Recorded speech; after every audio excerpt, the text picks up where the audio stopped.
Direct News TV. September 20, 2023.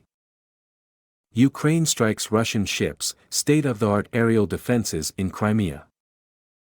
Ukraine destroyed state-of-the-art Russian air defenses in Crimea and captured two key towns near the eastern city of Bakhmut in the 82nd week of the war. Ukrainian forces may also have put 3 modern Russian warships out of action, demonstrating an increasing ability to attack enemy assets at range while maintaining the momentum of their territorial gains.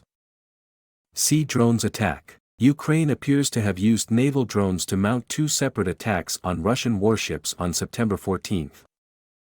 Ukraine's Strategic Command claimed it struck 2 of Russia's Vasily Bykov Project 22,160 class patrol ships, causing unspecified damage. The Ukrainian government released video footage of the Vasily Bykov, commissioned in 2018, firing at a surface drone as it apparently closes in for attack. Russia's defense ministry said only that its Black Sea Fleet had destroyed 2 unmanned semi-submersible boats in the southwestern part of the Black Sea, belonging to Ukraine. Separately, the Ukrainska Pravda news outlet reported that a naval drone had caused damage to the rear starboard hull of a Bora-class guided missile corvette, the Samum, near the entrance to Sevastopol port, forcing it to be towed for repairs, with a roll to starboard. For this attack, the SBU, Ukraine's Secret Service, used an experimental model of a marine drone, which is capable of operating in a storm, hiding from detection behind high waves, Ukrainska Pravda reported. During the special operation, the height of the waves reached 1.5 to 2 meters, the news outlet added. Russia's defense ministry said the Samum had successfully defended itself and destroyed the unmanned naval boat, but photographs circulated online showed the Samum being towed by 2 tugboats. A day later, Ukraine reportedly attacked another Russian patrol boat, the Askold, with unknown results. Phillips O'Brien, professor of strategic studies at the University of St Andrews in Scotland, called the attack on the Samum one of the most well-executed and planned operations of this war so far, adding, Ukraine is not only holding its own in the sea power war, it is actually winning it. Long-distance attacks, Russia's Black Sea Fleet, Crimea. Ukraine has been stepping up attacks on Russia's Black Sea Fleet and its base in Crimea, at Sevastopol. On September 12, Ukraine launched missiles and drones to successfully hit the Russian landing ship, Minsk, and a Kilo-class submarine docked at Sevastopol for repairs. The war at sea has escalated since July 17. Ukraine used unmanned surface drones to damage the Kerch Bridge, the second time it succeeded in doing so, connecting Ukraine's Crimean Peninsula, which was annexed by Moscow in 2014, to the Russian mainland. Russia pulled out of a UN-backed agreement in July that had allowed Ukraine to export many thousands of tons of grain from its blockaded Black Sea ports. After pulling out of the deal, Russia warned that it would use its naval power to stop Black Sea exports by Ukraine.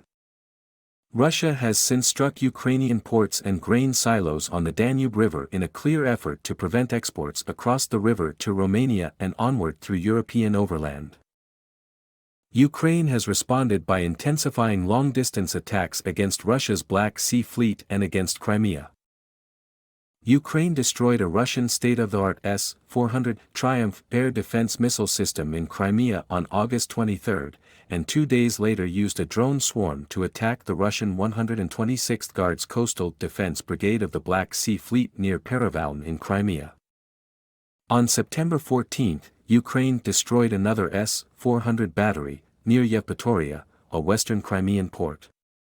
Russia said only that it had shot down 11 drones in Yevpatoria, but geolocated footage showed plumes of smoke in the area of the reported attack.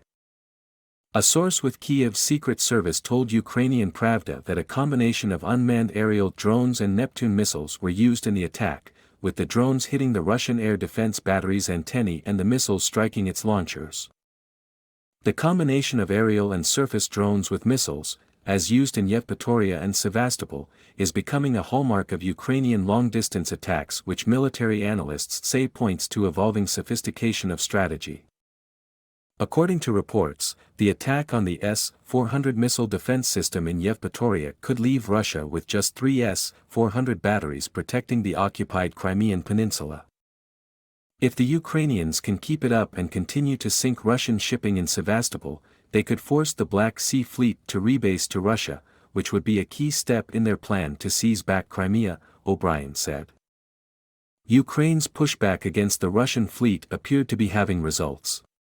Ukraine's infrastructure minister Oleksandr Kubrikov said 5 merchant vessels had docked in Ukrainian grain ports and departed with cargoes since August 15. Ukrainian officials say the attacks on the Russian Navy will continue, and that the Black Sea Fleet is already keeping its ships constantly on the move between Crimea and Russian naval bases due to fear of attack. Territorial momentum. Ukrainian forces captured the town of Andrivka, 5 kilometers south of Bakhmut, on September 14, Ukraine's General Staff said. Ukraine's 3rd Separate Assault Brigade said that it conducted a lightning operation, which surrounded the Russian garrison at Andrivka, cut it off from the main force, and in 2 days destroyed almost all the infantry of the 72nd, Separate Motorized Rifle, Brigade, together with officers and a significant amount of equipment. Since the Russian capture of Bakhmut in late May, Ukraine has been slowly flanking the city to the north and south. 3 days after the recapture of Andrivka, Ukrainian troops hoisted their flag over the neighboring town of Klishchivka, also south of Bakhmut. Ukrainian Ground Forces Commander Oleksandr Syrsky said the liberation of Andrivka and Klishchivka has also destroyed the combat capabilities of 2 elite airborne Russian formations, the 31st Guards VDV Brigade, and the 83rd Guards VDV Brigade. Geolocated footage showed that Ukrainian troops were also advancing near Rozdalivka, northwest of Bakhmut.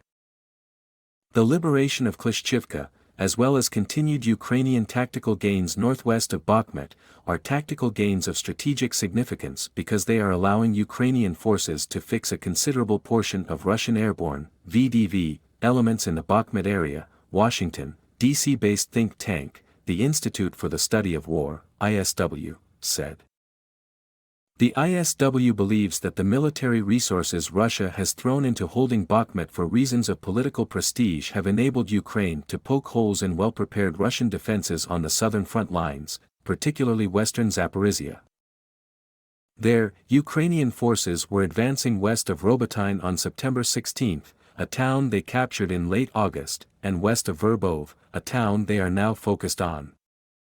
In this sector, Ukrainian and Western officials agree that Ukrainian troops have penetrated the first Russian defensive layer and are now attacking the second layer of Russia's front line. If they manage to break through Russian defenses here, Ukrainian troops could in theory pour behind Russian positions. My name is Kingsley. Please like, share, subscribe and hit that notification bell so you can be the first to be notified whenever we post. You won't regret it.